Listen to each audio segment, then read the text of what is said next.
देश तो उस समय भी खड़ा था क्रांतिकारियों के साथ में। तो हमें भरोसा है देश आज भी खड़ा होगा ऐसे लोगों के साथ में जो इसी बात को आगे बढ़ा रहे हैं, जिसको कभी भगत सिंह, ऊधम सिंह आदि ने बढ़ाया था कि भारत से सिर्फ अंग्रेजों को नहीं भगाना है, अंग्रेजियत को भगाना है। हमारे तो क्रांतिकारियों के सामने भी यह विकल्प था।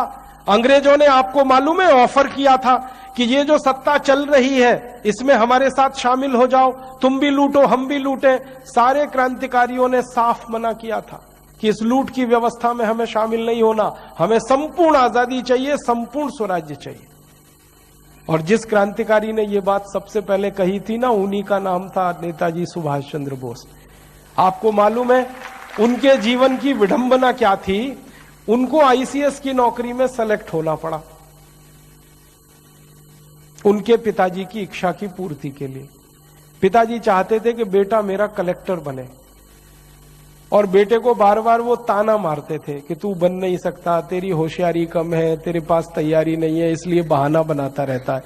तो बेटे ने अपनी पात्रता सिद्ध करने के लिए परीक्षा दी आईसीएस की, और उस जमाने में आईसीएस की परीक्षा देने के लिए 4-4 साल लोग पढ़ाई करते थे। नेताजी सुभाष चंद्र बोस ने सिर्फ 7 महीने पढ़ाई की थी, और उतनी पढ़ाई में उन्होंने आईसीएस के टॉपर की लिस्ट में 4थी पोजीशन पाई थी। उस जमाने में आईसीएस टॉप करना किसी भारतीय लड़के के लिए तो संभव ही नहीं था, क्योंकि अंग्रेज टॉप किया करते थे उस परीक्षा में। वो पहले भारतीय व्यक्ति थे जिनको 4था स्थान मिला टॉपर लिस्ट में। बड़ी मजेदार घटना है, वो लंदन गए थे, कैम्ब्रिज यूनिवर्सिटी में एडमिशन होके आईसीएस में बैठे थे। तो जिस दिन रिजल्ट आया ना, तो उनके सहयोगी गए थे रिजल्ट देखने के लिए, वो नहीं गए। तो उनके सहयोगियों ने नाम देखा तो कहीं नहीं मिला, तो उनको आके कहा कि तुम तो पास ही नहीं हुए। तो उन्होंने कहा ठीक है कोई बात नहीं, पास नहीं हुए। शाम को सेक्रेटरी आया, ब्रिटिश गवर्नमेंट के एक डिपार्टमेंट का सेक्रेटरी आया कि तुम्हारा नाम पास होने वालों में नहीं है, टॉपर वाली लिस्ट में है, और वो लिस्ट अभी तक लगी नहीं।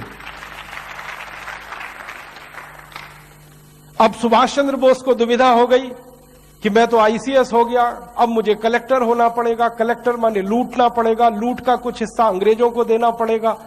तो उनके मन में यह घमासान शुरू हुआ कि मैं इस लूट में शामिल हो जाऊं या लूट की व्यवस्था के बाहर निकलकर देश के लिए काम करूं। अंत में उनके दिल ने कहा कि तुमको तो लूट में शामिल होना नहीं है, क्योंकि तुम्हारा जन्म इसके लिए हुआ नहीं है। उन्होंने नौकरी को रिजाइन किया। जब उन्होंने इस्तीफा लिखा था तो ब्रिटिश सिस्टम में हड़कंप मच गया था, क्योंकि भारत में कई लड़के पहले आईसीएस बन चुके थे, किसी में हिम्मत नहीं हुई थी इस्तीफा देने की।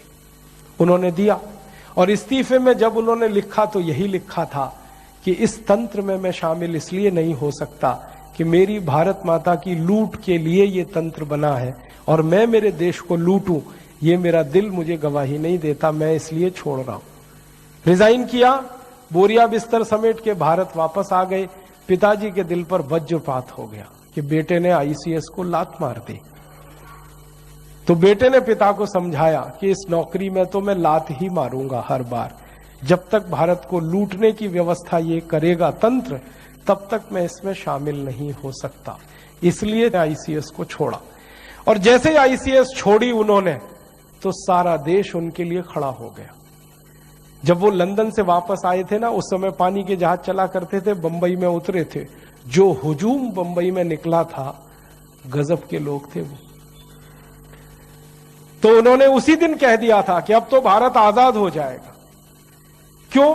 जब मुझे समर्थन देने के लिए इतने लोग भारत में हैं, तो मैं जब गांव-गांव जाऊंगा तो कितने लोग खड़े हो जाएंगे। उसी कॉन्फिडेंस से, उसी आश्वासन पर उन्होंने आजाद हिंद फौज का गठन किया था, वो भी भारत से बाहर जाके। और जब फौज बनाई थी तो माताओं ने अपने मंगल सूत्र उतार के उनको दान किए थे। एक मां उनके पास आई थी अपने अंधे बेटे को लेके कि इसको फौज में ले लो। तो उन्होंने कहा इसको तो दिखाई नहीं देता।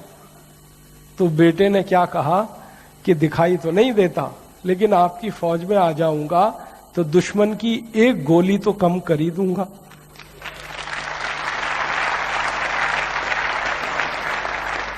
ऐसा उत्साह, इतना समर्थन तो मुझे तो यही भरोसा होता है कि उस जमाने में अगर इतना उत्साह और समर्थन मिला देश के क्रांतिकारियों को, तो आज क्यों नहीं मिलेगा? जरूर मिलेगा। एक बार हम लोगों के पास जाएं तो सही। मेरे मन में तो एक ही बात रहती है, इस देश के लोगों ने दिया ही दिया है, लेकिन कोई लेने वाला पात्र होना चाहिए। लेने वाला जब अपनी पात्रता सिद्ध करता है तो भारत के लोग देने में कभी पीछे नहीं हटते। तो भारत स्वाभिमान अभियान अपनी पात्रता सिद्ध करेगा आपके सामने। आप इसको भी भरपूर समर्थन दीजिए, सहयोग दीजिए।